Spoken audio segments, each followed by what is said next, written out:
오셨을 거니까 그렇게 생각을 하고는 있습니다만 원장님 말씀도 아주 합당한 말씀입니다. 그죠? 네. 별로 하는 일도 없는 사람을 또 이렇게 멋지게 소개해 주셔서 감사드리고요. 우리 한국 문화라고 하는 것에는 뭐 여러 가지 특성들이 있죠. 그죠? 선생님들도 잘 아실 테지만 뭐 문학이다 그럴 때는 뭐 우리 한국 문학은 거의 뭐 한의 문학이다. 뭐 한을 승화한 문학이다. 이런 얘기 많이 합니다. 그죠? 그래서 뭐 틀린 얘기는 아니에요. 왜 그런 거 하면은 우리나라가 외세로부터의 침략을 몇 번 정도 받았다 그래요? 대략? 그렇죠. 1000번 정도, 뭐 1000회 정도 외세로부터의 크고 작은 침략을 받았다고 얘기를 합니다. 그러다 보니 뭐 당연히 한이라고 하는 것이 생길 수밖에 없지요. 그죠? 전쟁이 얼마나 무서운 겁니까? 지금 우리 최근에 겪은 전쟁은 바로 이제 한국전쟁이잖아요. 우리 6.25 전쟁이잖아요. 아까 우리 김정진 국장님도 이제 뭐 얘기를 하셨지만. 아까 그 비석 이렇게 보니까 괜히 울컥하고 가슴이 아프고 그죠? 그렇습니다. 제가 살던 제가 자란 곳이 이제 충청북도 진천인데 그곳에도 그 위령탑이 6.25 전쟁의 위령탑이 세워져 있습니다. 그쪽에 잣고개라고 하는 그곳에 가면 거기 세워져 있는데 저희 아버지께서도 거기서 전투를 하셨다 그러더라고요. 그래서 거기 이름 명단들 보면 거기 적혀 있기도 하고 그래요. 근데 돌아가시진 않았어요. 그때 한국전쟁에서 돌아가시진 않고 어쨌든 그렇게 그 전쟁이 일어남으로 인해 가지고는 사실은 이제 가족들이 다 뭐 해체되다시피 하잖아요. 그죠? 가정이 질서도 무너지는 것도 무너지는 거지만 가족이 누군가가 나가서 죽고 소식이 없고 그러면 그 얼마나 가족들의 상처가 크겠습니까? 그죠? 그러한 일들을 크고 작은 외세의 침입을 1000번이나 뭐 가까이 받았다니까 그렇다라고 하면은 우리 민족은 한을 안고 살아갈 수밖에 좀 없어요. 그죠? 문학적으로 보면은 이제 좀 그렇습니다. 그런 부분들은.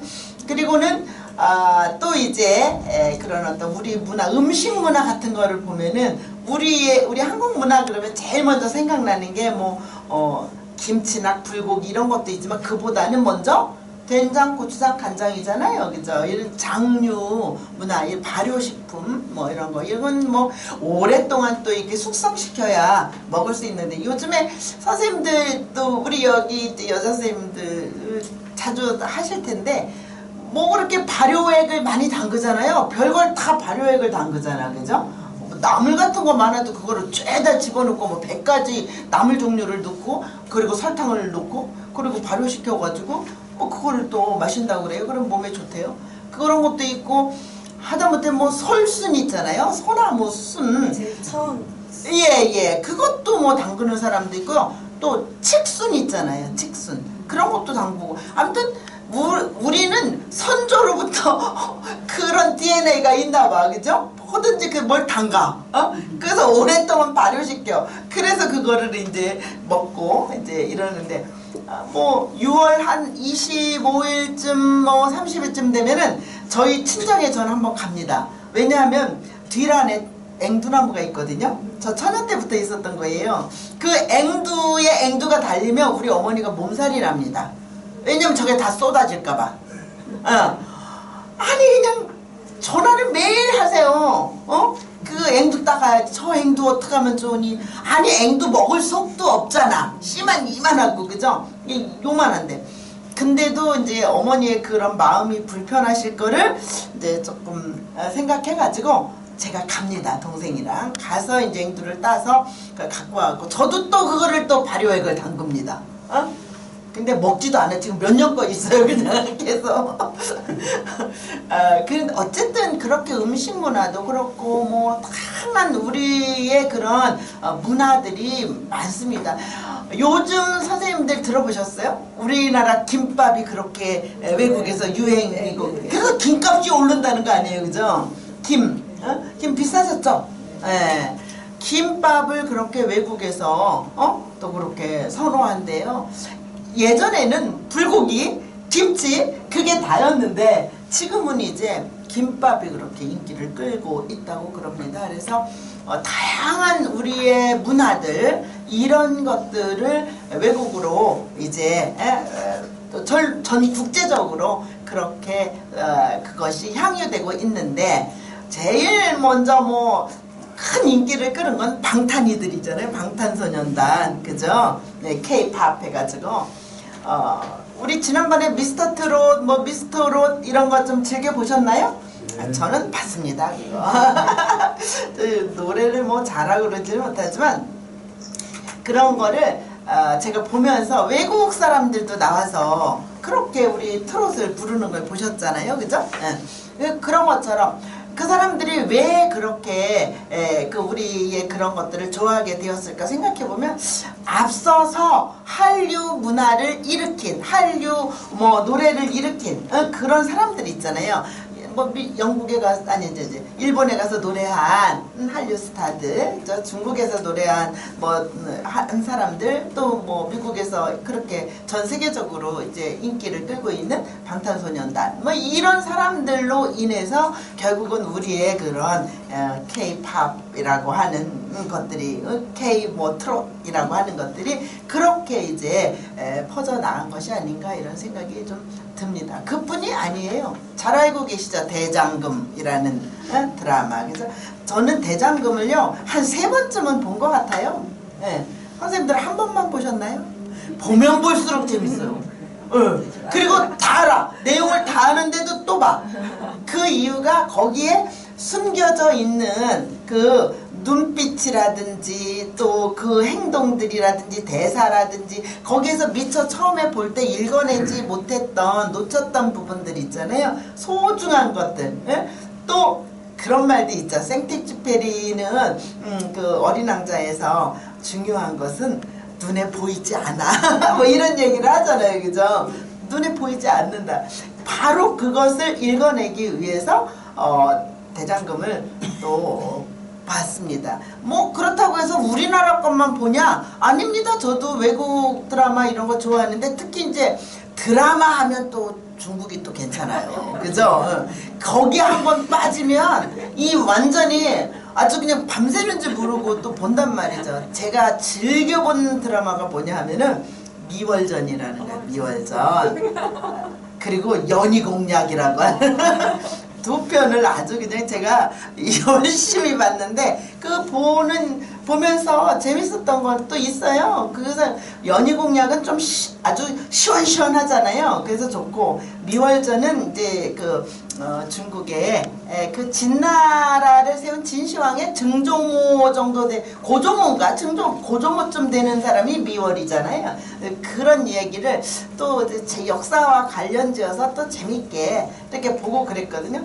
마찬가지로 우리나라의 이 대장금이라는 이 드라마가 아주 뭐 전 세계적으로 또 인기를 끌면서 우리의 문화를 그렇게 수출하는 그런 계기가 또 되잖아요. 그뿐 아니라 뭐 겨울연가 같은 거 있죠. 예전에 했던 거지만 그런 것들도 굉장히 그 한류 붐을 일으킨 그런 드라마인데 거기 어디야?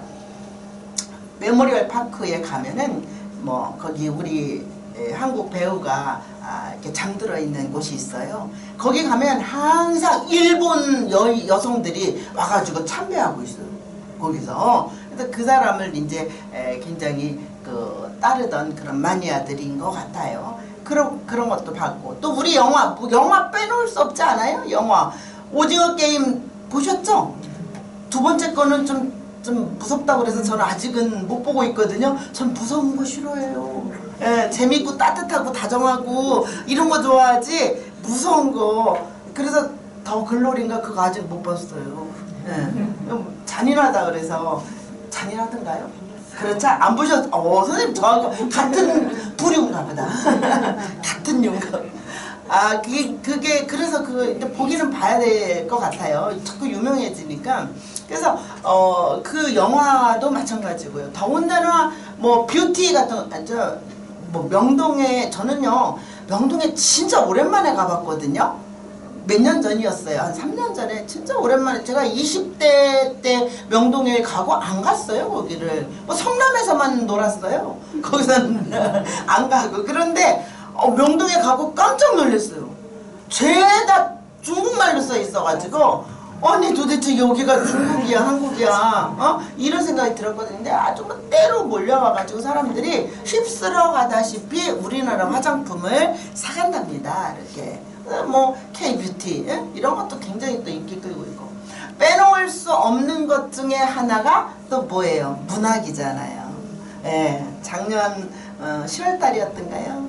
놀랬죠, 그죠? 정말 가슴이 얼마나 뛰든가 저는 막 깜짝 놀랐어요. 그래서 이야, 이 우리 저는 또 이제 명색이 소설 쓰는 사람이잖아요, 그죠? 제 소설은 뭐 그렇게까지는 훌륭하지는 않지만 어쨌든 그래서 이제 우리 문학이 세계적인 그러한 문학이 되었구나 라고 하는데, 우리나라 뭐 지금 우리 5천만 조금 넘나요? 5천만 정도밖에 안 되는, 이런 어찌 보면은 뭐 미국의 뭐 캘리포니아 주에 비하면 뭐 그거 뭐 반도 안 되나? 뭐 얼마나 합니까? 이렇게 작은 나라가 이게 세계의 또 이런 문화를 주름잡고 있다고 해도 과언이 아니지 않나요? 그죠? 이런 정도에까지 오게 되었습니다. 그거 보면은 정말 우리 민족은 굉장히 그 아주 훌륭한 DNA를 가지고 또 재능을 가지고 있는 민족이 틀림없다, 이런 생각이 듭니다. 이미 오래 전에도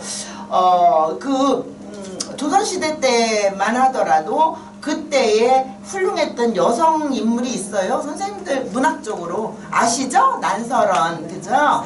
난설원이라는 그 인물은 정말 뭐 난설원 생가도 가보시고 뭐 문학도 많이 읽어보시고 그랬겠지만은 이번에 또 지난 봄에 가니까 또 달라졌더라고요, 거기. 예, 뭘 계속 새롭게 그렇게 하더라고요. 난설원의 시는 우리나라에서 먼저 유명해진 게 아니에요. 예, 중국과 일본이에요. 이런 데서 더 유명해졌어요. 그러면서 정말 천재적인 시인으로 일컬어진 사람이거든요. 당시의 영향을, 당나라 시의 영향을 많이 받았잖아요. 그러니까 난설원 생가에 가니까 거기에 찻집이 있더라고요. 근데 무료야. 이 찻집이 무료로 하는데요. 거기다 떡도 갖다 주더라고요. 절편. 그래가지고 그리고 잘 먹으니까 그 다음에 한과도 갖다 주더라고요. 그 사람 별로 없어요. 그러니까 사람들이 거기 돈 내는 줄 알고 안 들어가는지. 근데 체험실이라고 있어요. 체험실. 그래가지고 바로 그 앞에 있거든요. 가면은 아주 한복 예쁘게 입으신 그런 두 분의 여성이 차를 갖다 줍니다. 대접해 줍니다. 근데 너무 그게 차 마시면서 결국은 우리는 난설원의 이야기를 할 수밖에 없어요. 왜? 그 벽에 걸려있는 액자 같은 것들이 다 난설원의 이제 작품들이 걸려있고 막 이러니까. 그리고 난설원 생가에 왔으니까 난설원의 이야기를 하게 되지 않겠어요? 그러면서 더욱더 몰랐던 사람도 알게 되고, 그리고 난설원의 시를 읽어보고 싶다 뭐 이런 생각도 하게 되잖아요. 더군다나 우리도 좀 그런 걸 본받았으면 좋을 것 같아. 그 강릉은요, 난설원하고 사임당 때문에 사는 데 같아요. 그렇지 않아요? 사임당의 생가인 오죽헌, 그죠? 율곡 이도 거기서 태어났잖아요. 그죠? 외가 쪽의 거였으니까 뭐 그런 곳으로 인해서 나중에 뭐 거기 커피거리도 생기고 뭐도 생기고 그런 것이지, 예전 몇십 년 전, 30년 전, 뭐 40년 전에 그 오죽헌에 갔을 때는 진짜 볼 거 없었거든요. 근데 지금은 뭐 바로 앞에 한옥마을, 바로 옆에 거기서 자고 왔어요. 4월달에 가가지고는 한옥마을도 그렇게 만들어 놓고, 그래서 숙박도 사람들 많이 하고, 그리고 뭐 그 앞에 강문이니 어디니 뭐 이런 데도 다 이렇게 뭐 잘 만들어 놓고, 또 보니까는 그 근처로 해서 양양으로 해서 뭐 이쪽 정동진까지 해서 다 유원지화 됐잖아요. 제가 가만히 보면서 이효석 생가에 가니까, 이효석 문학관에 가니까 이효석 때문에 거기 있는 평창은 먹고 살더라고요. 응. 근데 그니까 한 사람만 괜찮으면 이름 있고 훌륭한 인물 뭐 이런 사람들이 있으면 그거 가지고 그 지역이 아주 살아가고 있더라고요. 어디 가도 메밀꽃 향기 뭐 이런 뭐 메밀국수 뭐 메밀 뭐 이 봉평 메밀촌 뭐 하면서 그 메밀국수가 아주 그냥 판을 치면서 다 이효석의 그 메밀꽃 필 무렵이라는 그 단편 소설 거기서 다 따갖고 온 거거든요.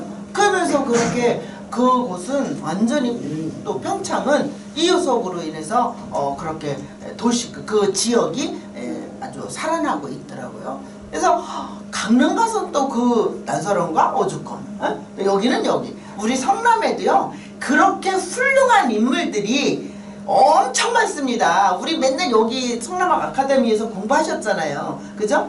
그 중에 뭐 훌륭한 인물들을 우리가 들어가면서 한번 이런 인물들의 그 생애와 또 어떤 작품과 그리고 삶의 이런 것들이 우리 지역사회만의 어떤 콘텐츠가 아니라 글로벌 콘텐츠로도 그러니까 글로벌과 로컬이 합쳐서 갖고 글로컬이에요.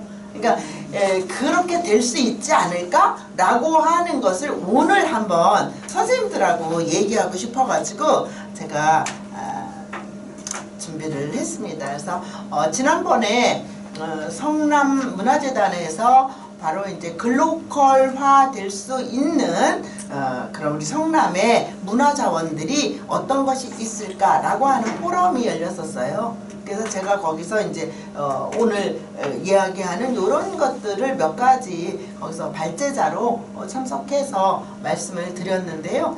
관심들이 굉장히 많더라고요. 다 그 사람들은 대부분 다 이제 문화예술인들이니까 사실요 문화예술이라고 하는 거는 늘 배고파요. 그쵸? 예. 저도 명색이 소설가지만 소설이나 뭐 수필이나 이런 글을 써가지고 제가 인세를 얼마나 받을까 하면은요 인세 글쎄요 인세 거의 없습니다. 오히려 돈이 들어가요. 예, 오히려 책을 하나 내려면 다행히 이제 저 같은 경우는 책을 출판사에서 내주니까 저는 뭐 이렇게 비용이 들어가지 않지만 그렇다고 해서 책이 팔려야지 안 팔리면 부담이 있어요. 아, 저 출판사도 살아야 되는데 이 책이 안 팔리면 이게 어떻게 하냐 이런 생각이 들어서 그래도 이제 또 저도 누구에게 선물을 책을 받은 작가에게는 제가 책을 내면 또 선물을 해야 되잖아요. 증정을 해야 되잖아요. 서로 또 품앗이나 다름없으니까. 그래서 이제 책을 좀 삽니다. 이거를 구입을 해요. 그러면은 어쨌든 이제 비용이 들어가는 거죠. 그래서 책 한 권을 누구에게 드리면 그게 제가 사서 드리는 거예요.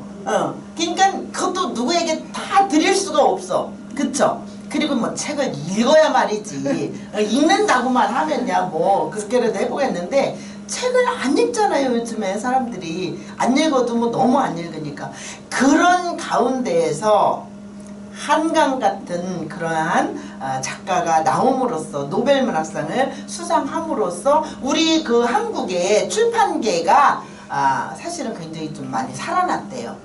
살아났는데 문제는 읽히는 책만 또 읽는다는 거야. 한강 작품만 또 다 사서 읽고 다른 작품들은 또 그냥 뭐 또 이렇게 안 읽힌다고 그러더라고요. 그러니까 그날 왔던 그 예술인들은 무용하는 사람, 뭐 창하는 사람, 뭐 또 노래하는 사람, 또 연극하는 사람, 뭐 작가, 글 쓰는 작가, 그림 그리는 사람, 뭐 다양한 사람들이 많이 왔습니다. 와가지고 저는 그분들 앞에서 결국 우리 성남의 문화 자원들을 이걸 활용해서 그림도 그리고 또 발레도 또 무용 같은 것도 만들고 극도 만들고 드라마도 만들고 또 뭐 그 독립영화 같은 거 있잖아요. 그런 것도 좀 그거 하는 사람들이 다 왔으니까 그런 거를 좀 만들 수 있는 소스를 컨텐츠를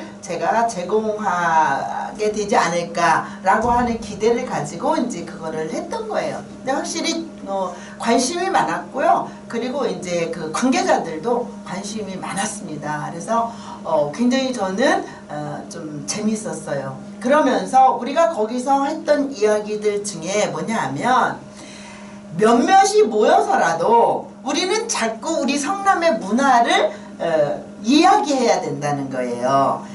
자, 우리가 살아가는 이야기, 예전에 할머니나 어머니로부터 들었던 이야기, 이런 것들도 다 문학의 컨텐츠가 소스가 될 수 있다라는 거예요. 이게 문화에. 대장금이 사실은 대장금에 대한 이야기가 실록에 그렇게 쓰여 있는 게 아니에요. 뭐 한두 줄, 몇 줄밖에 없다잖아요. 그쵸? 뭐 한 줄이라다 두 줄이라다 거기 대장금이라고 하는 이름이 언급되면서 그냥 한두 줄밖에 없다는 거 아닙니까? 한두 줄인지 정확하게는 모르는데 아무튼 조금밖에 없대요. 그거를 가지고 그게 소스가 돼가지고 그게 소스가 돼서 작가가 그거를 이제 이야기를 엮어내는 거죠. 그러면 그거는 작가들의 무한한 상상력, 그게 바로 작가의 역량입니다. 그런 것에 의해서 그렇게 만들어지는 거이죠. 그래서 왜 우리 역사적인 사실과 이런 것들이 사실은 좀 다르다라고 하는 것도 많이 발견하잖아요. 그죠? 그거는 그 역사라고 하는 것을 가지고 그 소스를 가지고 이런 컨텐츠를 만들어낸 거거든요. 그러니까 그런 경우에는 꼭 거기다가 퓨전이라고 붙였으면 좋겠어. 드라마 나올 때 이 뭐 역사를 바탕으로 한 뭐 드라마다 이래 놓으면은 그 소년들이 아이들이 착각한단 말이에요. 그래서 이성계의 장군은 누구냐? 그랬더니 이성계는 유동근이 아니에요? 이렇게 얘기를 한다는 거 아닙니까? 그죠? 그게 아닌데, 그죠? 그리고 또 누구 역사적인 인물 누구는 최수종이라고 그러고 그런다 그랬는데 그거는 거기 이제 역할이 그리고 거기에 그 내용들이 사실은 그게 좀 역사적인 사실에 근거하지 않고 작가의 역량을 발휘해가지고 그렇게 쓰는 거 되게 많잖아요. 왜냐하면 너무 놀라운 거는 우리 그 많은 이야기들이 우리가 지금 어떤 이는 1만 년 역사다, 어떤 이는 5,000년 역사다, 어떤 7,000년 역사다, 이렇게 이제 얘기를 하는데 그 이야기가 단군과 그 단군 이전에 그런 인물들까지 이제 이야기해서 이야기하는 게 조금씩 다릅니다. 그거에 대해서는 제가 뭐라고 이제 말할 수는 없는데 많은 부분들이 우리의 말과 글이 그때는 우리의 글이 없었기 때문에 그걸 기록하지 못했잖아요. 그래서 그걸 누가 기록했느냐면은 중국에서 기록을 했어요. 그래서 어느 부분에서는 제가 서경을 배우다 보니까 그 서경에 우리 조선 사람들에 대한 이야기가 써 있었어요. 거기에 그 양잠을 잘하고 양잠을 잘하고 그리고 또 하나는 흰옷을 즐겨 입고 그게 거기 써 있었어요. 우리 깜짝 놀랐어요. 서경에 그런 게 써 있어서. 그러니까 우리가 그거를 이제 우리는 기록을 하지 못했지만 그 많은 이야기들이 그렇게 우리 민족은 있단 말이에요. 그리고 그것까지는 모르더라도 우리 주변에서 내가 어머니, 할머니, 이런 분들, 할아버지, 이런 분들로부터 들었던 어떤 이야기를 몇 명이 모여서 우리 문화에 대해서 이야기를 하는 거예요. 이야기를 자꾸 나누는 거예요. 그러면서 제가 그거를 얘기했어요. 그렇게 이야기 나누고 그런 거를 어떤 분이 또 어떤 교수님이 그런 거 하면 어떠냐 그래서 좋다고 그런 거 한번 해보자 이런 얘기를 했는데 그렇게 하면서 이제 그거를 어떤 대회를 열자는 거예요. 대회를. 그래서 성남의 숨은 이야기들을 찾아내자는 거예요. 지금 우리 성남 옛 이야기라고 하는 책과 내고장 성남 이런 데 많이 기록이 돼 있잖아요. 그죠? 그런데 그건 다 하나씩 갖고 계시죠. 다 받으셨잖아요. 근데 받기만 하고 안 읽으면 아무 소용이 없어. 그쵸? 그거 읽으시지 있지를 잘 않는 것 같은데 어쨌든 뭐 그래도 심심할 때 그거를 그래서 어디다 갖다 놓고 있으면 좋으냐면 머리맡에다가 그래서 이렇게 잠안을 이렇게 좀 보고 그러시면 좋을 것 같아요. 그렇게 이야기를 해가지고 제목도 우리 지었어요. 그 자리에서 제 소설 홍보하는 건 아닙니다. 제 소설 최근에 내놓은 게 숨은 그림 찾기거든요. 숨은 그림 찾기. 제목 어때? 괜찮죠? 근데 거기서 숨은 이야기 찾기. 숨은 이야기 찾기로 해가지고 우리 성남에 숨어있는 이야기들을 찾아서 우리들끼리 모였을 때마다 이야기를 나누고 또 대회를 열고 그래. 밑에 플랜카드 붙여 있었나요? 어디 붙여지? 오면서 이렇게 아직은 아닐걸? 아직은 그런 걸 우리가 한번 이제 이야기를 나눴었어요. 거기 참석하신 그 발제자들끼리. 그래서 그런 거 참 괜찮겠다 이런 생각. 우리의 이야기들을 공론화하고 서로 나누고 그러면 또 감동하는 이야기들도 있잖아요. 어떤 효자의 얘기라든지 뭐 6.25 때 어땠다는 이야기, 어떤 사람이 무슨 뭐 어떤 좋은 행동을 했다든지 뭐 또는 그게 또 이웃 간의 정을 나눈 어떤 이야기 뭐 이런 것도 다 좋잖아요. 그죠?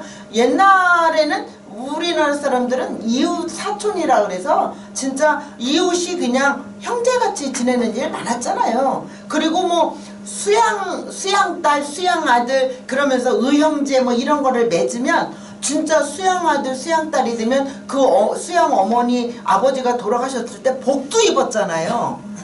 선생님 기억나세요? 복 입었어요. 복도 입고 진짜 그 아들 그 딸처럼 행동했어요. 서로 그렇게 정을 그러니까 얼마나 따뜻합니까? 요즘에 옆에서 누가 죽어나가도 모르는 그런 세상이 되었지만 그런 걸 통해서 우리에게 그렇게 잠자고 있는 따뜻한 이웃 간의 정을 되살리고 뭐 이런 거 있잖아요. 그러면 우리 사회가 더 밝아지고 아름다워지고 그죠? 서로 정을 나누는 우리 뭐 지금 다 먹고 살만해지지 않았어요? 그래도 웬만큼 그죠? 그런데도 우리는 더 각박하다는 걸 더 많이 느끼잖아요. 왜 이렇게 사람들이 각박해? 예전에 콩 한 쪽이라도 나눠 먹었는데 그게 우리 문화의 아름다운 모습이었잖아요. 우리 성남 이곳은 또 어렵게 또 여러 가지 고통을 다 견디고 이만큼 사는 곳으로 제가 82년도에 성남에 왔거든요. 그때만 해도요 저는요 1년만 살고 이사 가야지. 여기서 도저히 못 살겠다 이런 생각 했었어요. 그때 저는 새댁이었었거든요.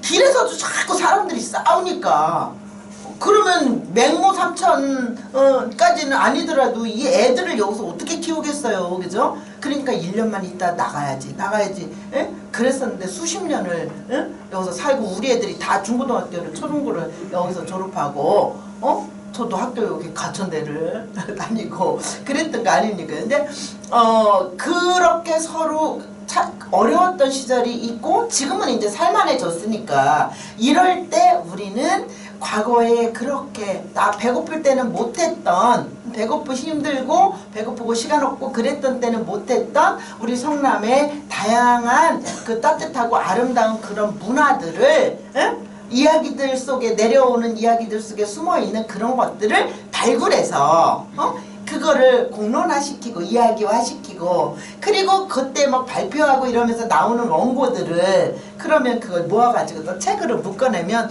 또 다른 성남의 옛 이야기 또는 현재 이야기가 되지 않겠느냐 뭐 이런 거를 한번 생각해 봤습니다. 그런 것들이 또한 소스가 돼가지고 결국은 컨텐츠화 돼서 이것이 세계적인 그러한 문화로 또 지역적인 것이 발전해서 넓게 국제적으로 나아가는 거잖아요. 근데 그렇게 될 수 있다면 얼마나 바람직할까 이런 이야기를 했습니다. 결국은 남의 것을 무조건 받아들이고 배우고 그러는 것이 아니라 먼저 가장 우리다운 것이 세계적일 수 있다라고 하는 거를 우리가 그리고 우리 것이 조금도 뭐 열악하거나 뭐 저급하거나 그런 게 아니잖아요. 그렇죠? 훨씬 더 우리 민족은 항상 과거로부터도 그렇게 서로 정을 나누고 이웃 간에 정을 나누고 사람을 존중하고 홍익인간 뜻 그것으로 그죠? 당군이 당군 안검이 그렇게 홍익인간 뜻을 펴서 처음 나라를 세운 그것을 우리는 잊지 말고 우리가 그런 민족이다라고 하는 거 그것을 가지고 우리 이 지역 우리 성남이라고 하는 이 지역은 정말 열악한 그런 속에서도 이만큼 발전시킨 이제 인구 100만 가까이 가죠. 넘지는 않죠. 아직은 안 됐죠. 그죠? 이만큼의 일은 우리 지역 사회가 되었다라고 하는 걸 볼 때 자긍심 내지는 자부심을 가지고 그렇게 우리 이 성남에 또한 우리가 이미 책으로 나왔지만 알고 있는 또는 아직은 잘 모르고 있는 문화유적이나 인물이나 이런 사람들에 대해서 관심을 갖자라고 하는 이야기를 꼭 제가 드리고 싶었어요. 내가 사는 곳을 자랑스럽게 생각하고 내가 사는 곳을 또한 좀 더 바람직한 방향으로 발전시키고자 하는 그런 의식이 저는 성숙한 시민의식이라고 봅니다. 물론 우리 것만 하는 거는 저는 그거는 또 아니라고 봐요. 그죠? 우리 것만이 아니라 먼저 우리 거를 소중하게 여기되 또한 다른 것도 받아들이고 거기서 새로운 것을 발견하고 바람직한 것이 있다면 수용할 수 있는 그러한 열린 사고 이런 것들을 가져야 되거든요. 그래서 어떤 사람들은 뭐 그렇게 얘기를 해요. 그렇게 생각하는 사람들이 많아요. 내 것만 나만 잘 살면 되지. 응? 우리만 잘 살면 되지. 우리만 괜찮으면 되지. 이렇게 생각하는 문화가 자꾸 팽배해지고 있거든요. 이러한 문화는 저는 바람직한 문화가 또 아니라고 봅니다. 왜 그러냐 하면은 그거는 사실은 굉장히 이기적이고 정말 그 뭐라 그럴까요? 아집, 고집 이런 것들만 세우는 그런 문화라고 보거든요. 그러니까 성숙한 그러한 의식이라는 거는 우리 거를 소중하게 여기고 우리 것 중에서도 고쳐야 될 것은 고치고 또 새로운 것은 받아들이고 이렇게 하는 의식이 저는 필요하다고 봅니다. 그것도 우리 선조들은 대부분 그렇게 사셨습니다. 그죠? 그래서 우리 민족은 우리 대한민국 사람들은요 여기 외국에 다녀오신 분들도 아시겠지만은 그 아프리카 아라비아 사우디아라비아니 아니 뭐 이라크니 뭐 이런 데 가서도 일하러 가셨던 분들 잘 견디고 외화 많이 벌어가지고 오셨잖아요. 그죠? 그런 분들도 계시고 그리고 저는 이제 외국이라고는요 백두산하고 LA밖에 가본 적이 없어요. 근데 그 LA에 가서 놀랬던 거가 거기에 살고 있는 우리나라 사람들이 굉장히 그 성실하게 이민자들이 아주 열심히 살아서 거의 다 살만하시더라고요. 보니까 그쵸. 그리고 그분들이요 우리나라를 아직도 엄청 사랑하고 있어요. 저는 그게 너무 놀라웠어요. 아니 거기 나가서 살고 있잖아요. 이제 미국 사람처럼 의식은 다 변해버렸어요. 그런데 미국 사람 더군다나 거기서 태어난 아이들은 미국인이나 다름없어요. 그런데도 그 아이들에게 계속 우리 한국인의 정신을 주입시키고 그리고 그들은 안 변했더라고요. 나가서도 계속 우리나라에 관심을 갖고 있어요. 그래서 정치적인 거, 사회적인 거, 뭐 이런 문화적인 거를 우리 한국에 살고 있는 사람보다 더 잘 알고 있더라고요. 깜짝 놀랐어요. 저 사람들 모를 거라고 생각했거든요. 뉴스 더 많이 봐요. 뉴스 더 많이 보죠. 네, 뉴스 더 많이 보고 그래서 이런 사람들이 참 있다라는 게 자랑스러운 거예요. 그리고 이게 바로 우리의 민족성이고 그렇지 않나 이런 생각이 좀 들었어요. 그래서 뭐 어떤 일이 있어도 우리 민족은 절대 망하지 않는다. 애기만 많이 낳으면 애기를 안 낳아가지고 지금 자꾸 인구가 줄어드는 것 말고는 그죠? 그런 생각이 좀 들었습니다. 어쨌든 이렇게 우리의 다양한 문화들이 전 세계적으로 이렇게 번져가고 있고 또 세계에서 각광을 받고 있는 이런 시점에 우리는 더욱더 소중한 우리의 문화 또 유산 이런 것들에 대해서 관심을 가져야 되지 않나. 그리고 이걸 좀 더 우리 지역사회에서 활성화시키고 나아가 글로벌화 될 수 있도록 우리가 생각해야 되지 않나 이런 느낌이 듭니다. 이런 생각이 듭니다. 우리 거 아닌 건데 자기 게 아닌 건데도 자기 거라고 우기는 민족들도 있잖아요. 아니 윤동주 선생이 자기네 시인이래? 예, 그 말이 됩니까? 그죠? 윤동주 시인 자기네고 그리고 그리고 우리의 김치를 기무치라고 해가지고 자기네 거라고 하고 그쵸? 우리의 이제는 뭐 된장고추장도 자기네 거라고 하게 생겼고 불고기도 자기네 거라고 이제 김밥은 자기네들이 또 개발했으니까 자기네 거라고 그럴까? 그죠?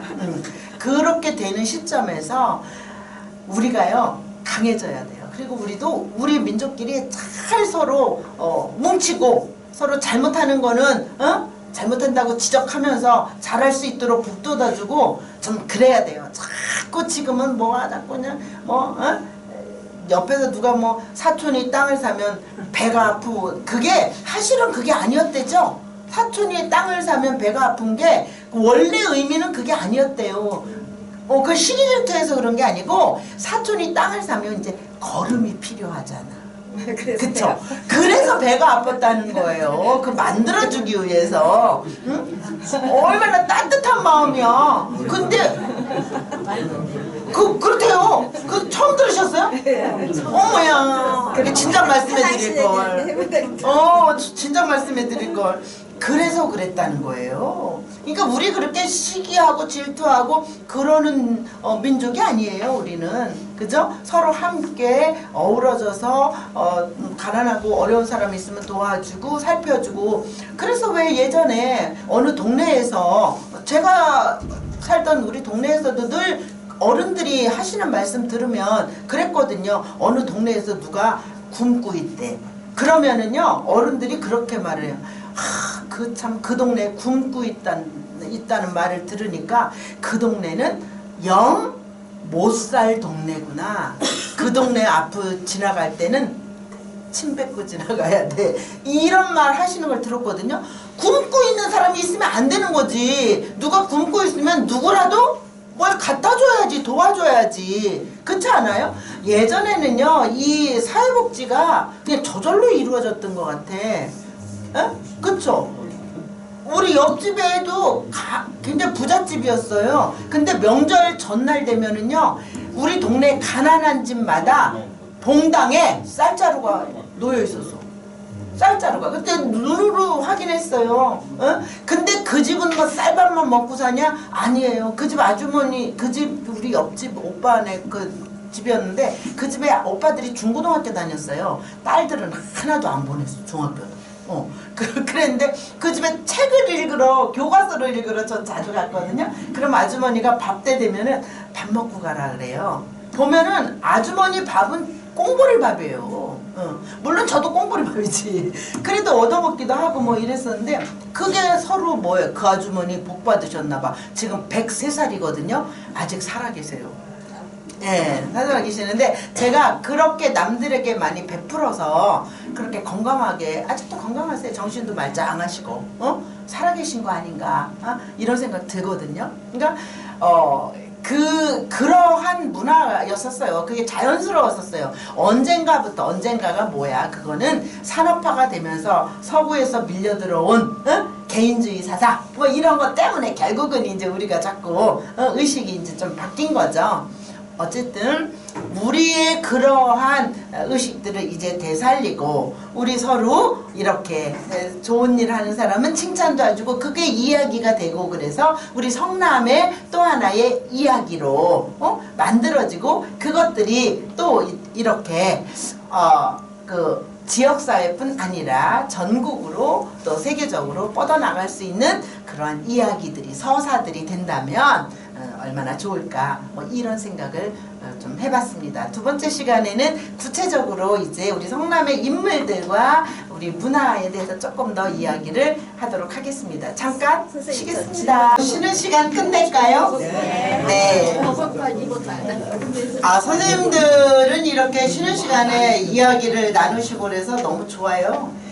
지금은 이제 저도 이제 학교를 퇴직을 했지만 제가 학교 있을 때도요, 학생들이 쉬는 시간에 떠들지 않습니다. 다 뭐하게 해요? 네. 핸드폰 봐요, 다. 핸드폰 보고 떠들지 않아요. 그리고 예전에는 뭐 정말 쉬는 시간에 혼자 질걸 했잖아요. 지들끼리 모여서 뭐 지금 그거 없어요. 발표 같은 거 시켜도 거의 발표를 혼자 하고 싶어 해요. 많이 그래요. 같이 하는 거를 사실은 이제 팀플을 하게 해서 서로 협동하고 서로 그러는 거를 교육하기 위해서 하거든요. 그런 거는. 근데 애들이 같이 발표하는 걸 싫어해요. 각자 하고 싶어요. 왜냐하면 그 중에는 숟가락 얻는 애 있잖아. 아무것도 안 하고 꼭 숟가락 얻는 애들이 있어요. 근데 그냥 그거를 예전에 애들은 그러더라도 그냥 원래 그래 그냥 이러고 그냥 말고 그러는 애도 있고 저러는 애도 있지 이렇게 생각하잖아요. 지금 요즘 애들은 그런 거를 못 견뎌해요. 그래서 어떤 면에서는 저는 그것도 맞는 말이긴 한 것 같아요. 똑같이 노력해야 되잖아요. 그죠? 그래가지고 그런데 또 자기는 준비는 안 하고 발표만 하려고 그러는 애도 있어요. 마이크는 자기가 잡으려고 그러는 애도 있어요. 그래서 이제 그거는 이제 제가 딱 똑같이 네 명이 있으면 네 명이 다 나와서 4분의 1씩 발표를 하도록 어느 부분은 누가 맡고 이렇게 하고 그랬거든요. 그러니까 참 다양하긴 합니다. 아이들도 다양하고 또 가정에서 어떻게 길러지느냐에 따라서 또 좀 다른 것도 같고요. 그렇습니다. 그쵸? 훌륭한 게 어떤 건지 우리 너무 잘 알죠? 그렇게 가르치면 좋을 것 같습니다. 여기 선생님 성남의 인물 그래가지고 여기 이제 한 5분 정도를 제가 소개하고 있거든요. 그래서 그 중에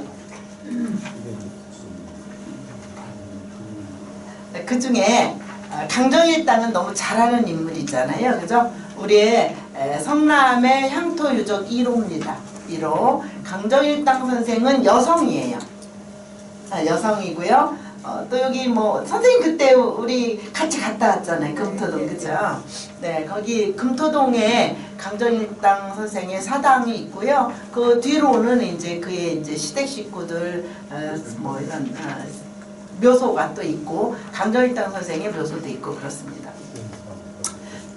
기회가 되시면 한번 가시는 것도 좋을 것 같습니다. 왜냐하면 우리 성남의 문화, 유적, 그죠? 향토 유적 1호니까. 그래서 여기 강정일당 선생 1772년에서 1832년까지 사셨던 분인데요. 조선 후기의 성리학자입니다. 이분은 뭐 아시는 분들은 잘 아시겠지만 간략하게 얘기를 하면은 제가 볼 때는 그 효성도 아주 뛰어나신 것 같아요. 그 부모님이 그 아버지가 이제 돌아가셨을 때 얼마나 그 상심을 했는지 몸이 쇠약해질 정도가 되었다. 뭐 이런 이야기가 있습니다. 그럴 정도로 상심을 했던 분이에요. 이름도 지덕이잖아요. 이름이 그죠? 덕에 이른다. 이를지자 덕덕자 해갖고 이 덕에 이른다. 뭐 이런 지덕입니다. 강지덕 선생입니다. 강지덕. 이름은 지덕이에요. 이름이 예사롭지 않죠? 어떤 가정에서 교육을 받았는지 그게 딱 드러나잖아요. 이름을 보면 가족들 위에 아버지나 할아버지나 뭐 이름을 지어주신 분들이 어떤 분인가가 좀 드러나요. 그죠? 아이들 이름을 보면 자 그런 분위기입니다. 그래서 그런데 이분은 아까 우리 여기 조 선생님하고도 얘기를 했지만 그 아이를 9명이나 낳았지만 하나도 기르지 못했어요. 다 이제 죽었어요. 아이들이 병으로 죽고 뭐 이렇게 죽습니다. 예전에는 워낙 영아 사망률이 굉장히 높았잖아요. 그죠? 그런데 이 강정일당은 놀라운 거는 강정일당의 시 32편 정도가 있는데 거기를 보면은 32편이 맞을걸요? 보면은 여기 보면은 이 시에 하나도 그게 그 자녀가 죽어서 뭐 슬프다거나 괴롭다거나 뭐 이런 얘기들이 하나도 없어요. 아무것도 안 들어요. 그 우리가 문학이라고 하는 것이 작가의 그런 어떤 사상이나 감정이 드러나는 게 문학 작품이잖아요. 근데 강정일당의 시에는 하나도 드러나지 않습니다. 예. 그런 게 하나도 슬퍼하고 괴로워하고 이러는 부분들이 하나도 드러나지 않아요. 그래서 대체 불가능. 예. 그거를 볼 때 어떻게 이럴 수가 있나. 엄마인데 그 9명의 자녀를 다 잃고도 어떻게 이렇게 요동하지 않나. 그는 진정한 학자이고 제가 볼 때는 성인의 길을 가고 있어서 그런 거 아닌가. 이 강정일당 선생이 계속 끊임없이 추구한 거는 성인의 도예요. 그래서 뭐 사람이 죽고 사는 거 이런 거는 그렇게 크게 염두에 두지 않았던 것 같아요. 물론 왜 슬프지 않았겠어요. 그죠? 엄마인데 내 뱃속으로 키워서 낳은 자식인데 안 그렇겠어요? 그런 부분들이 예사롭지 않다는 거예요. 신사임당은 자녀들을 그중에 특히 이율곡이라고 하는 걸출한 그런 인물을 키워냈기 때문에 우리 한국의 어머니 그러면 신사임당을 먼저 들잖아요. 그죠? 제가 볼 때는 신사임당 못지 않은 분이 강정일당이라고 저는 생각을 합니다. 그래서 학문을 하는 그런 자세뿐 아니라 남편은 별로 그렇게 강정일당만큼은 되지 못하셨던 것 같아요. 학문적으로 볼 때는. 그래서 강정일당한테 배웠다라고 본인도 스스로 부인은 나의 스승이었다라고 고백을 하거든요. 그런 걸 볼 때 저는 그 남편인 윤광현 선생도 저는 아주 괜찮은 분이라고 생각돼요. 아내가 훌륭하면 남편들은 이상하게 더 억누르고, 그쵸? 그쵸? 특히 시댁에서 찌질이에요. 좀 부족하죠. 그러면 그 훌륭한 그대로를 인정해야 되는데, 그죠? 시댁에서도 별로 며느리가 훌륭한 거에 대해서는 안 좋아하는 분위기였잖아요. 그런 생각들이었잖아요. 그죠? 그런데 이 강정일당 선생은 집안에서도 굉장히 또 추앙을 받았어요. 왜 그런가 하면은 그 집안에 어려운 가족들이 가정 형편이 어려운 친척이 있다면 그들을 돌봐주고 뭐 결혼도 시켜주고 뭐 그랬다라고 하는 이야기가 있거든요. 그거를 볼 때 당연히 그러면 그쵸? 추앙받을만 하죠. 근데 남편이 그렇게 아내가 훌륭한 학문적 업적을 이루면서 그렇게 추앙받는 사람임에도 불구하고 이 윤광현은 아내를 무시했다거나 아내에게 함부로 했다거나 이랬다는 게 하나도 나타나지 않거든요. 자료에. 예. 거기 오히려 스승으로 여겼다라고 하는데 어느 정도로 좀 어떤 면에서 좀 그러셨나 하면 이렇게 과거에 급제할 만큼의 실력이 안 되나 봐요. 그러니까는 강정일당이 그러면 글방을 열어갖고 애들을 가르치라고 이렇게 합니다. 그래서 아이들을 이제 가르칩니다. 근데 아이들을 가르치면서 자꾸 애들하고 그냥 놀아요. 공부를 안 하고 애들하고 자꾸 놀아. 그러니까 쪽지 편지를 써서 이제 경계를 합니다. 그러시면 안 된다라고 하면서 하고 이런 부분들 제가 강정일당의 한시 근데도 한시가 지금 몇 곡인지를 50여 편인지 30여 편은 아닌 것 같아요. 50몇 편인 것 같은데 그게 정확하게 생각이 안 나네. 선생님 나이 먹으면 그래요? 어쨌든 여기 56편이라 그랬어요? 그럼 56편이 맞습니다. 네. 56편 정정하겠습니다. 56편. 이거 50몇 편인 것 같아요. 그럼에도 불구하고 그렇게 그 남편을 또 가르치면서 존중하면서 또 남편은 아내를 존중하고 스승으로 여기는 이런 것들이 이렇게 작품 속에 그 쪽지 편지 속에 드러나고 있거든요. 저는 그 부분을 굉장히 멋있게 봤어요. 이상적인 가정의 모습이 아니냐. 아니 남편이나 아내나 둘 중에 한 사람이라도 더 나으면 좋은 거 아니에요? 그쵸? 그리고 그 사람이 물론 뭐 대외적으로는 외적으로는 남편이 그 집안의 가장이지만 안에서는 두 사람 사이에 일어나는 일은 뭐 솔직히 우열을 굳이 가릴 필요가 없잖아요. 그죠? 잘하는 사람은 인정해주고 그렇지 못한 사람은 이끌어주고 이게 우리 현대 사회의 그러한 모습일 수 있다라고 저는 보거든요. 근데 요즘에는 그게 지나쳐가지고 부부가 결혼해도 요즘 젊은 사람들은 자기가 버는 돈을 각자 따로 관리한다 그러죠? 생활비 얼마씩 내놓고 그거를 공동으로 쓰고 나머지는 각자 자기 거는 자기 재산을 축적한다. 이런 말을 들었어요. 저는 그게 과연 바람직할까? 그거는 좀 아니라는 생각도 들어요. 그죠? 그럼 뭘 같이 살아? 따로 살지. 그죠? 그거는 한 가정을 이루고 같이 키워나가고 아이들을 기르고 이러는 데에서는 글쎄 뭐 모르겠습니다. 그것도 얘기했다가 괜히 뭐 고루하다 이런 말 들을 수도 있으니까 응? 그쵸? 그런 가정도 많대요. 그러면 우리는 우리 며느리가 그런다, 며느리와 아들이 그런다 그러면 그냥 딸이나 사위가 그런다 그러면 그러냐라고 그냥 말아야 되나봐. 그죠? 더 이상 뭐 말할 수는 없잖아요. 이렇게 그죠? 어쨌든 그렇습니다. 그런데 굉장히 이상적인 가정의 모습을 이 두 부부가 저는 보여줬다고 보거든요. 그래서 강정일당 선생의 그러한 삶의 모습들, 문학작품들도 그렇게 많으니까 그런 것들과 같이 해서 뭐 연극을 만든다든지, 그죠? 연극을 만든다든지 아니면은 뭐 무용이라든지 또는 뭐 그의 삶을 그림으로 표현한다든지 어떻게 이제 그런 방법들이 또 뭐가 있겠죠. 강정일당의 이야기를 뭐 소설로 써도 역사 소설이 되겠죠. 역사적인 사실을 그대로 쓴다면 역사적인 인물을 그대로 구현해서 쓴다면 역사 소설까지는 아니라도 충분히 그런 그 컨텐츠가 될 수 있다고 저는 봅니다.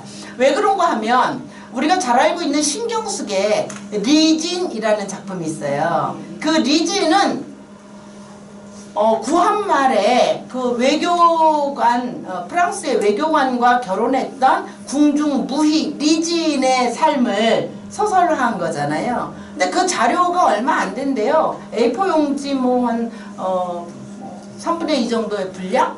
그거밖에 자료를 아무리 찾아도 없는데 신경숙 작가한테 들은 얘기로는 그거를 어디 나와서 얘기를 하더라고요. 그 자료를 찾으러 그 소설을 쓰기 전에 프랑스를 6번 정도 갔다 왔다 그러더라고요. 예. 6번. 그러니까 가서 찾아보는 거죠. 계속 더 자료가 혹시 있을까 하고. 근데 그렇지를 못했다고 그래요. 근데 강정일당 선생에 대한 건 책이 한 권이 있어 지금. 강정일당이라고 해가지고 번역해서 나온 우리 문화원에서 오늘 제가 챙겨놓고 안 갖고 왔을 때 보여드리려고 그랬는데 그 우리 문화원에서 출간한 책도 있거든요. 강정일당 다 이렇게 번역해가지고 작품만 그것도 생애는 앞에 조금 붙어있고 그런 거란 말이죠. 충분히 뭐 책 몇 권짜리도 될 수 있을 정도가 되지 않나 저는 그렇게 보거든요. 그래서 강정일당 선생이라는 이런 인물이 있고 그리고 여기는 제가 이제 요약을 해놨으니까 선생님들께서 한번 읽어보시면 먼저 좋을 것 같습니다. 그 다음에 저는 페이퍼를 안 줄까봐 제 거를 뽑아갈 거예요. 그 다음에 이제 우리가 또 잘 아는 그런 인물 중에 송산조견 선생이 있어요. 그죠? 뭐 잘 아시잖아요. 이게 성남시 향토무적재 유적 3호로 지정되어 있는 분인데요. 이분은 뭐 고려 마렵의 문신이고 이성계를 도와서 조선 공을 세운 공신의 한 사람인 조준이라는 사람의 아우예요. 아우. 예, 그 동생이죠, 그죠? 이는 끝까지 그 조선의 협력하지 않았어요. 그래서 산속으로 숨어가지고 그렇게 지냈던 그런 분인데 그 호의를 물리치고 아무도 모르게 양주에 있는 송산으로 숨어버렸다. 그래서 우리 의정부 옆에 거기 가면은 양주 있잖아요. 거기 송산 마을 뭐 이런 것도 있고 막 그래요. 굉장히 거기 크더라고요. 그래서 그런 분이 있고 또 이제 엊그제 아까 김 국장님이 말씀하신 우리나라의 여기 판교 출신인 하산운동 출신인 바로 이제 그 남상목 의병장이 있습니다. 5월 30일 날 의병의 날에 그 항일운동 기념탑 앞에서 이제 행사를 했습니다. 그래서 그 남상목 의병장이라는 분이 있는데 그분의 삶 역시 굉장히 드라마틱하잖아요. 그래서 제가 여기 간단하게 요약을 해놨는데 한학을 공부하였고 낙생에서 그 수탈을 자행하던 일본군에게 항의하다가 체포되어서 고문을 받기도 했고 그것을 계기로 해가지고 이제 의병운동에 추진할 결심을 하게 됩니다. 그리고는 그렇게 여러 공적들을 그렇게 세우면서 혁혁한 공모를 세웠고 그 다음에 집에 이제 중국으로 그쪽으로 만주로 망명하려고 집에 잠깐 들러서 가족들을 보려고 가다가 그렇게 들렀다가 가던 중에 이렇게 송병준의 아들에게 발각되어서 잡혀서 서대문 형무소에서 모진 고문을 받고 그렇게 31살에 그렇게 이제 순국하게 됩니다. 그죠? 그래서 31~2살? 뭐 그죠? 예. 그리고 여기 빼먹었는데 여기 둔촌 이집 선생이라고 그죠? 두 번째로 제가 논의했던 분이 둔촌 이집 선생인데 이집 선생도 우리가 너무 잘 알고 있잖아요. 항토유적 제2호입니다. 경기도 기념물 210호. 그렇게 또 바뀌었어요. 네. 네네, 좋습니다. 경기도 이제 기념물 219호로 이렇게 되셨습니다. 이 이집 선생 같은 경우는 우리가 잘 알다시피 충성심도 충성심이지만 그의 아버지를 그죠? 끝까지 업고 가서 피신을 하게 되는 그런 분입니다. 그리고는 최원도라고 하는 그 분과의 우정은 너무나 널리 알려진 굉장히 드라마틱해요, 이분도. 그리고 이야기거리가 많습니다. 이야기를 만들어내려면 제비라고 하는 여정도 얼마나 예쁘고 정말 훌륭합니까, 그죠? 자기가 혹시 발설하게 될까봐 그렇게 스스로 혀를 이제 자결하게 되는 그런 인물이잖아요. 그래서 이런 훌륭한 인물들 중에 또 여기 장원공 한효순이라는 인물이 있어요. 지금 이 장원공 한효수는 잘 모르실 겁니다. 지금 선생님들이 그죠? 최근에 우리 성남의 훌륭한 인물로 부각되고 있는 인물이거든요. 그래서 작년에 이제 학술회의도 우리가 개최를 했고요. 어떤 분이냐면은 이순신 장군은 잘 아시죠, 그죠?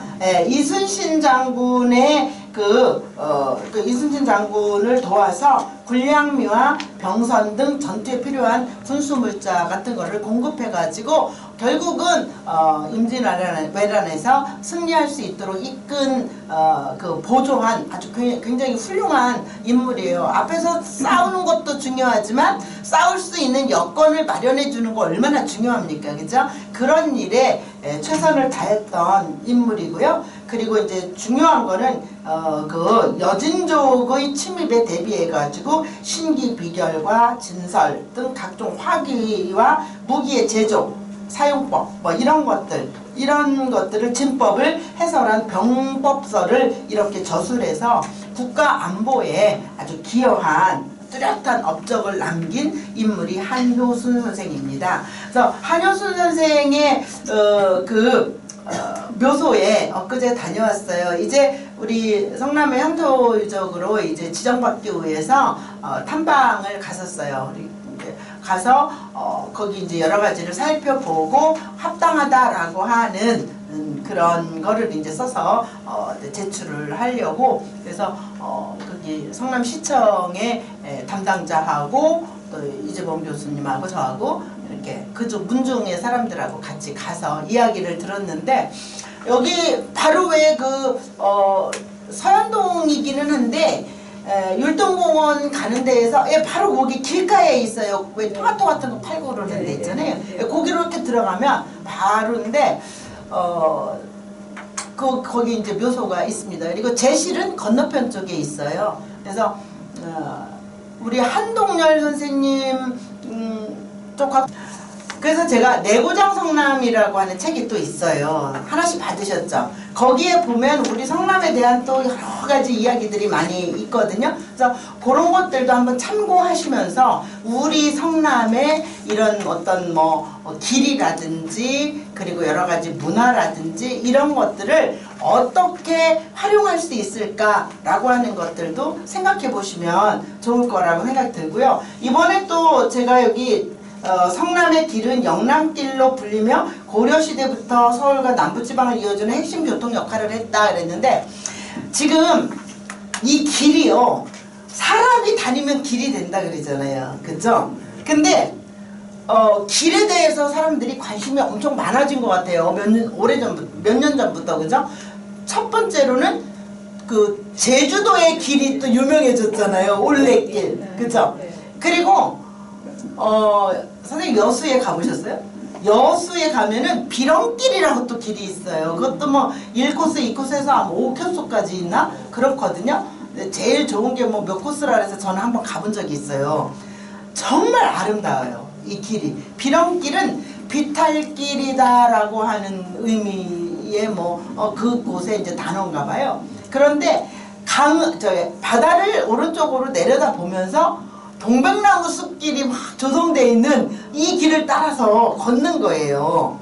얼마나 멋있는지 몰라요. 예, 한번 혹시 여수 가시면은 어떻게 했나 한번 보시면 좋을 것 같고 제천 그쪽에는 자드락길이라 그래나? 자드락. 예, 제천에도 그렇게 길이 자드락길도 몇 코스씩 해가지고 해놓은 게 있고요.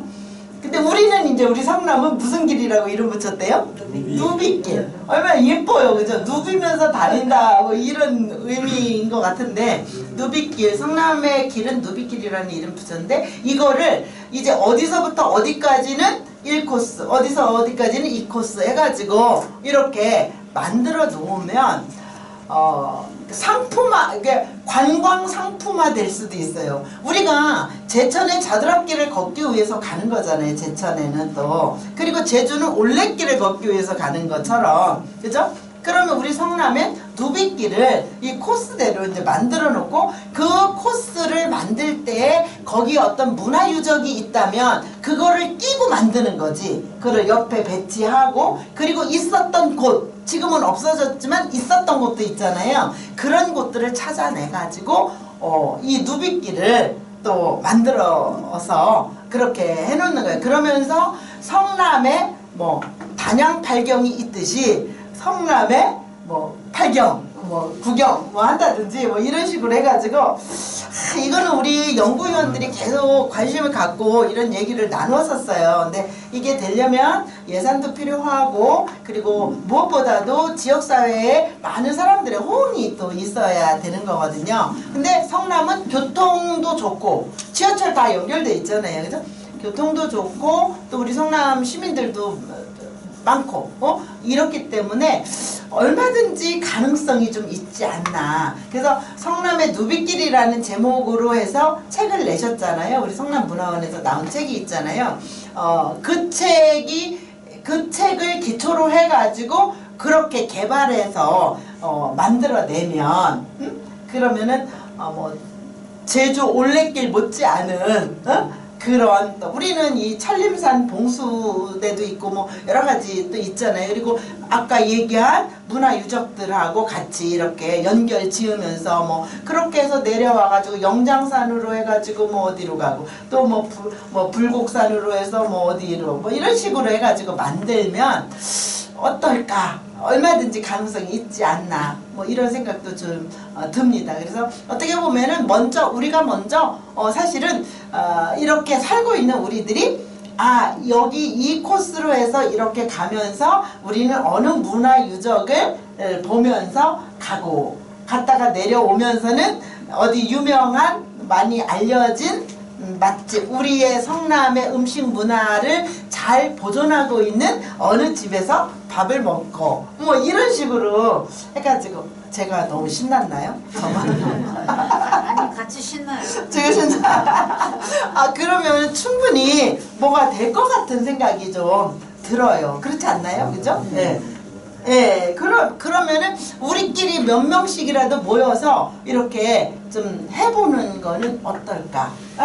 그래서 혹시 우리 성남문화원에서 뭐 영남길 걷기 꼭 아니라 우리 성남 누비길 걷기 뭐 해가지고 어느 코스로 등산이라 할 것도 없는 이렇게 길을 걷고 그리고 거기 어떤 문화 유적을 탐방하고 그렇게 그럼 비용도 안 들잖아. 그냥 10,000원만 있으면 돼. 밥값 10,000원. 10,000원짜리 먹으면 되니까, 그죠? 그렇게 해서 하는 거 합시다라고 공고가 뜨면 오시게 참여하실 분 손 들어보세요. 근데 선생님 저는 하나 좀 이미 영남길을 해봤어요. 영남길은 해보셨어요? 아니 이렇게 이 코스가 보면 보통 3시간 반 네. 이렇게 넘지 않아? 이렇게 하지 않고 좀 그래 그렇게 하지 마. 정도? 오케이. 좋아요. 그러면 이게 사람들이 이제 거기 이렇게 해서 예. 우리 해서 신청해서 같이 걸으면서 예. 할 수도 있는데 3시간 반 그러면은 너무 지루해. 1시간 반 정도 좋겠어요. 오케이 좋아요. 그럼 우리 성남문화원 연구소에서 우리 연구위원들이 좀 한번 해가지고 다른 사람들이 생각해가지고 신청해서 우리 네. 해서 지금 남문 바깥을 못 가니까 지금 선생님 손 들으신 선생님 제가 딱 기억해 두겠습니다. 선생님들은 왜 손 안 드세요? 1시간 반인데. 이미 저기 영남길은 했고 묘소 찾아가는 거 정자동하고 뭐 네. 어디하고 이렇게 네. 맹사성 묘소 네, 네. 해봤고 네. 영남길 해봤고 네. 지금 말씀하신 내용 중에서 네. 두세 가지 다 해봤기 때문에 손을 안 드는 거예요. 그래? 그래도 또 가면 안 돼? 영남길이 어디예요? 또 가면 안 돼? 몰라. 방구박물관에서 네. 하여튼 그렇게 길게 하는 걸로 말고 그걸 해봤더니 1시간 반. 그 정도면 좋을 것 같아요. 그래, 지금 선생님 얘기 좋아요. 1시간 반. 그럼 너무 다른 멀면 사람들도 신청해서 또 이렇게 우리 같이 해서 10시에 모여가지고 해가지고 12시에 밥 먹으면 되는. 선생님. 그러면서 예? 영남길이 어디냐? 영남길 가보신 선생님 어디예요? 언제 한번 도시락 싸갖고 날 따라오신다. 난 거기로도 비싼 거 이런 게 아니야. 산성길. 거기가 너무 길걸요, 영남길이. 네. 그죠? 그래서 산성길 그게 얼마 좋냐고 산성길. 산성길. 어쨌든 자 선생님들 제가 딱 눈도장 찍어놨어요. 한번 추진해 보도록 노력하겠습니다. 뭐 제 주관으로는 좀 어렵고요. 그래도 연구소에서 한번 좀 이렇게 해가지고 연구위원 몇 명하고 해설사 선생님들하고 그렇게 해서 다녀오면 좋을 것 같아요. 그죠? 네? 좋아요. 좋죠 선생님. 선생님도 네. 선생님도 지금 우리 10명은 되시는 것 같아 벌써. 그쵸?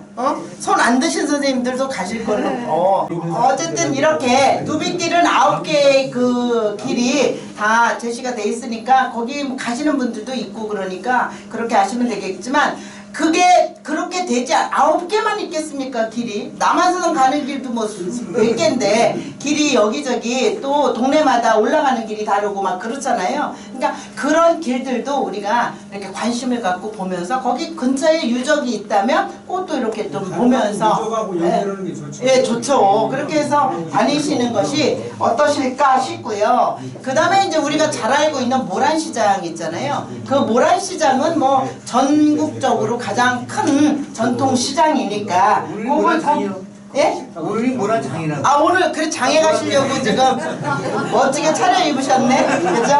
예, 모란 장날 뭐 이런 것도 있고요.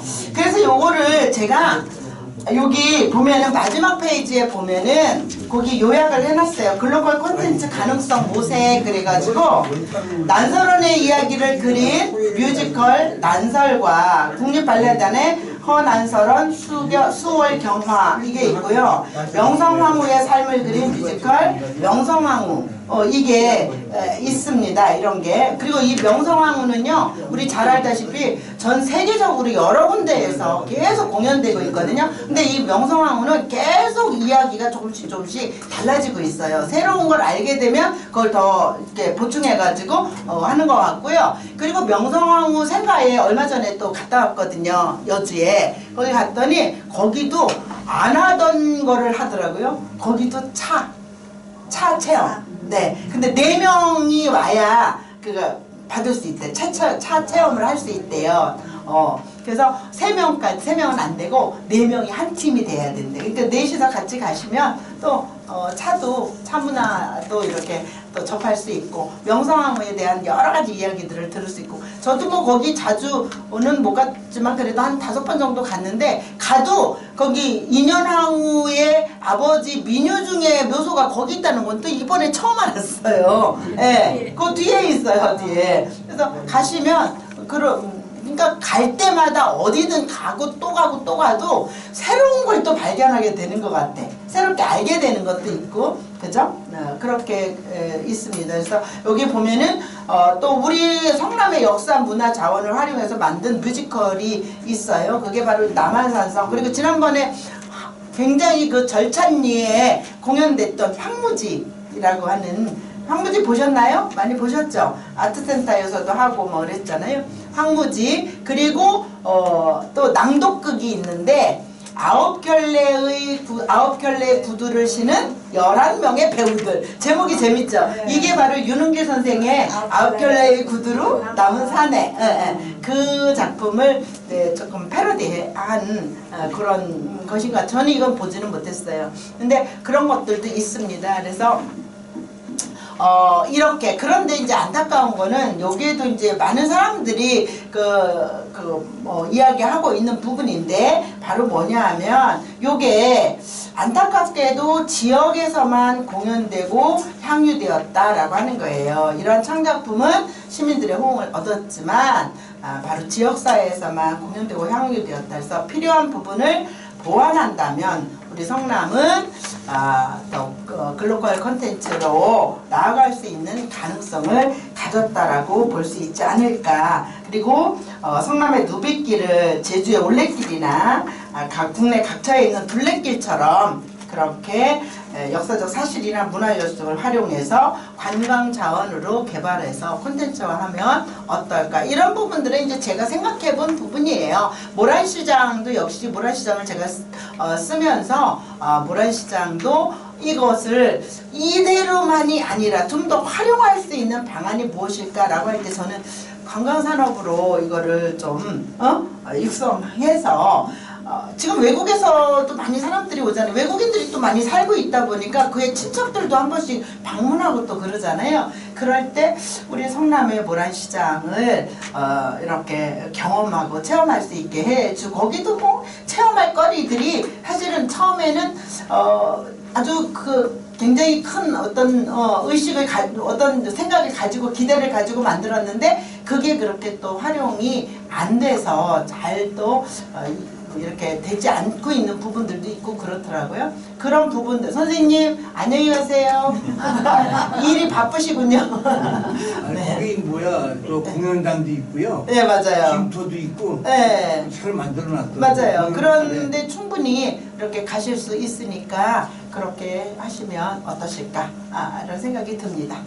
네, 뭐 오늘 뭐 두서없이 이말저말 선생님들께서 또 잘 아시는 이야기여서 더 이런저런 이야기들이 있었던 것 같아요. 좋습니다. 이건 뭐 오늘은 제가 강연하고 뭐 이런 강의하고 이런 얘기가 아니라 선생님들의 이야기도 듣고 함께 길을 모색해보자 하는 그러한 의도였기 때문에 저는 괜찮습니다. 그런저런 얘기 같이 나누시는 거 좋습니다. 그래서 앞으로 더욱더 우리 성남 문화와 유적에 관심 많이 가지시고 그리고 성남을 우리 더 사랑하시고 그렇게 하신다면 우리 성남의 이런 소중한 자원들이 글로벌로 나아갈 수 있는 그런 콘텐츠가 되지 않을까 저는 생각을 합니다. 뭐 여기까지 이야기를 하고요.